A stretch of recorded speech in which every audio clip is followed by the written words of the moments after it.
नमस्ते, म कलाकार प्रतिभा आचार्य।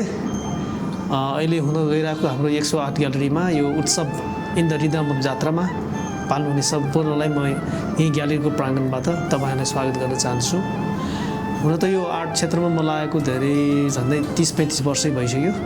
यो मेरो 8औं सोलो एक्जिबिसन हो र यहाँ अहिले हाम्रो उपत्यकामा जन्मेको भएको हुनाले म नेवार समुदायको पनि हुँ र उपत्यकामा हुने जति पनि यो जात्राहरूले मलाई एकदम मन छुन्छ। त्यसैले गर्दाखेरि यो यसैको आधार लिएर मैले आफ्नो पेन्टिङहरू बनाएको छु। उपत्यका भन्ने बित्तिकै काठमाडौँ, पाटन, भक्तपुर हुन्छ। काठमाडौँको इन्द्र जात्रा, यो असनको पाँचहरे जात्रा भयो हैन। अनि भन्ने बित्तिकै अब तपाईँको त्यसमा सेतो मछिनार पनि आउँछ। अब त्यस्तै तपाईँको पाटनको भन्ने बित्तिकै पाटनको रातो मछिनार जात्रा हैन। अनि यो तपाईँको गाई जात्रामा मतया भन्ने हुन्छ। त्यस्तै गरी भक्तपुरको भन्ने बित्तिकै अब भक्तपुरमा पनि ठिमी र अब भक्तपुर दुईवटा हुन्छ। त्यसमा पनि अब तपाईँको भक्तपुरमा बिस्केट जात्रा र अब ठिमीमा चाहिँ सिन्दुरी जात्रा।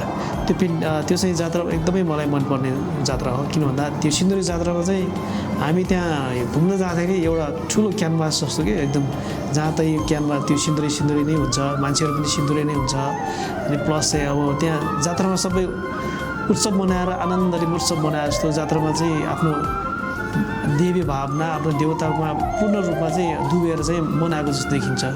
र जसले गर्दाखेरि अहिलेसम्म पनि यो जात्रा पिँढीसम्म पनि संरक्षण भइरहेछ र अहिलेका युवा पिँढीहरू पनि त्यति नै सक्रिय भएर यो बाजागाजा बजाउने र आफ्नो संस्कृति कला संस्कृतिलाई जोगाउने काम गरिराख्नु भएको छ।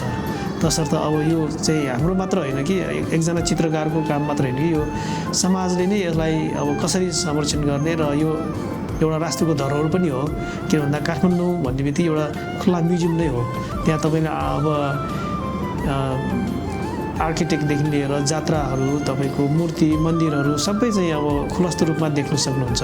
त्यसैले चाहिँ अब यो पर्व जात्राहरू सबैलाई चाहिँ हामीले मिलेर चाहिँ संरक्षण गर्नुपर्छ र यसमा अब हामी कलाकारहरूले आफ्नो चित्र रङ रेखाको माध्यमबाट गर्छौँ, साहित्यकारहरूले शब्दको गर्छन् भन्ने चाहिँ अब नयाँ पिँढीहरूले पनि अब आफ्नो क्षेत्रमा जस्तो किसिमको छ त्यही हिसाबले त्यहाँ सिक्दै गरेर अब बाजागाजाहरूदेखि लिएर सबैलाई चाहिँ गर्नुपर्ने जस्तो लाग्छ।